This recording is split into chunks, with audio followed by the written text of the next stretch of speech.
Well, Lesko board. I think you're the only man with snakes in your kitchen. Not your chicken, but your kitchen. You're sitting there in your kitchen, and you invented, the snakeable USB cord that will never break, fray, burn out, do anything, and save us tons of money on getting USB ports. Cords. Why the heck did you do this? What made you think of it? Well, I was tired of fixing cables myself. It costs money. Everything costs money, and you get frustrated every time you spend your hard-earned money and on something that breaks. So, using my background in manufacturing, I thought to myself there had to be a better way to do this, and that's when I came up with the idea for Snakeable. But what's interesting, we were talking earlier, is that you really didn't know a lot technically to make one of these things, but we were able to find almost all the help you needed for a couple $100 on the internet and get it done, huh? Yeah, well, it's the 21st century now, Matt, so we can go online, we can talk to anybody we need to. So I've sourced a couple of engineers and had a couple of them do a couple little things to help me out here with the project to get the ball rolling on everything. So you went one of these freelancer websites, Elance, I think is the one you used, right? Yeah. Found an engineer that helped think through your project and Right. did the design and even the software to have a 3D printer, right? Correct. Wow. And you could stay into your kitchen and just think about snakes, right? That's wonderful, huh? And so then, besides the idea and working it out and things like that and the time involved personally, out of pocket, it really didn't take a whole lot for you, did it? Well, at this point, I think I've probably spent close to about $8,000. Wow, huh? Yeah, And what was most of that in? Most of that was in the marketing and the advertising for the Kickstarter. To get from my frustration of broken cables to the 3D printed prototype probably cost about $2,500 to $3,000. Okay, and what is mostly tied up in that? Besides, it was a couple $100 for the engineer. Then what's the rest that is expensive? Yeah, so we had a couple $100 in engineer consultations. Right. Some 3D renderings I had to get made, and then the 3D printing. 3D printing can be expensive. I already had a printer, so I spent probably about $100 in plastic or so. But then when you go to industrial printing, which was the next logical step to get a closer product, that cost a few $100s. I see. So then, so the $2,500 or $3,000. That's really in getting the refining. I guess you go through reiterations of printing and figuring out, and it's not the first pancake is good, right? You got to absolutely. Yeah, it takes a lot. You got to keep on doing it to get it right. Keep on doing it. So now you're on Kickstarter. And you got over $33,000 from your $3,000 investment. So now you could make these things, and you don't have to bring any more out of pocket, right? Well, I hope so. Yeah. Maybe if all goes well. Yeah. Right. Yeah. So pretty much the projected amount needed to manufacture from tooling, from sampling to tooling and actual production parts. It was about $28,000 is what I initially calculated. Unfortunately, if you look at most Kickstarter campaigns, what they initially calculate is not always the case. I see. Well, I think that's true in life with everything. That's true. Well, I've been working with the manufacturer for about a month now. So a couple weeks before I started Kickstarter. So we're pretty confident we can get everything out on time at budget. At this point now, for $3,000 on a product, man, you got a product that is comparable to anything I'm going to go Microland or whatever and see. These high.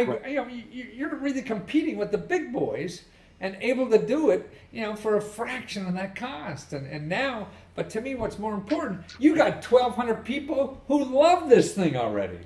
Oh yeah, yep. That. Actually, it's probably a lot more than 1,200. Just a lot of people aren't tech savvy to where they can run on a computer and get on Kickstarter. You gotta find them yet. Yeah, the main market I found for the Snakeable would be like professionals. They're always on the go, college students, and everything. For the professional and the college student, it's cost sensitive. Right. So you break something, you have to replace it. So I feel a lot of my Kickstarter backers are either traveling professionals or students themselves. But it's a product that can really apply to anybody with a smartphone or tablet.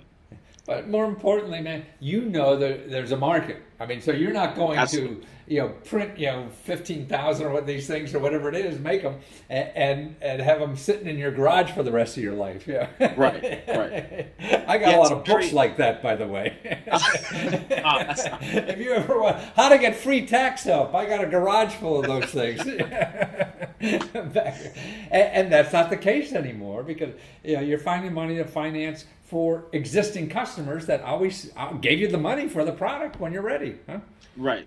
Yeah. So now you have those people, those Kickstarter backers. They get the product, they review it, they like it, then they tell their friends. It's like it's a domino effect from there. Likewise, if they get a bad product, right. So the difference is someone like you or I who go on to Kickstarter or Indiegogo, crowdfund a project. It's a lot easier to have our reputations mudded than someone like a giant corporation like Apple. Mm-hmm. They make a bad product, which they have. Yeah. Apple has made bad products, believe it or not. But they have the gout to they can recover easier. Exactly. You're a small guy. you don't have another $3,000. You have to come up with another one. Yeah, so you're betting the farm on this one, and that's why your loss would only be $3,000, but now you're $33,000. Up to produce this, and if you're $28,000, so you have a 10% error fee available. But who knows? And really, you have a couple more weeks on the campaign, so this could be a heck of a lot more yet, right? Yeah, we have about 10 days left. So the kind of thing that goes on with crowdfunding is the last week is usually when things spike a lot. I see. We caught I caught my spike early because I had attended a tech conference in New York for TechCrunch. Oh. So that really helped me expedite the process. I see. Well, that's great. I mean, because you must feel more comfortable now that you got the money in the bank and you made your quota. And you're going to get this thing is going forward no matter what. Right. It is wonderful. And then so you think about you may be able to give up your daytime job someday if this keeps going.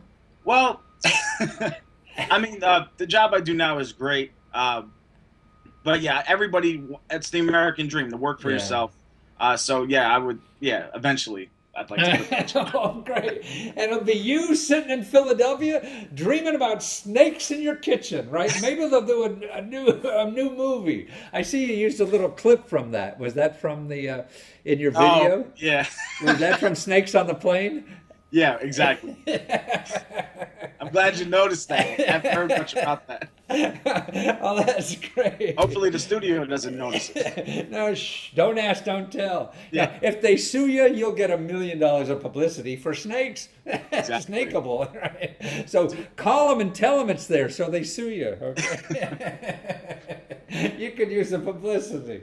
Well, thank you so much, Wes. Good to have you. Good to know that you're sitting there in Philly dreaming up good stuff for the rest of us. And to get this, to be the first on your block to get the Snakeable. And man, this is a neat thing, and you gotta at least see the video on your site, right? Because then you'll see what this is all about. It's snakeable.com. SNAKABLE.com. Yes. And don't be throwing away all those cords all the time. Get one forever. It's a Snakeable. There you go. Thank you, Wes. Good luck to you. Thank you, Matthew. Take care.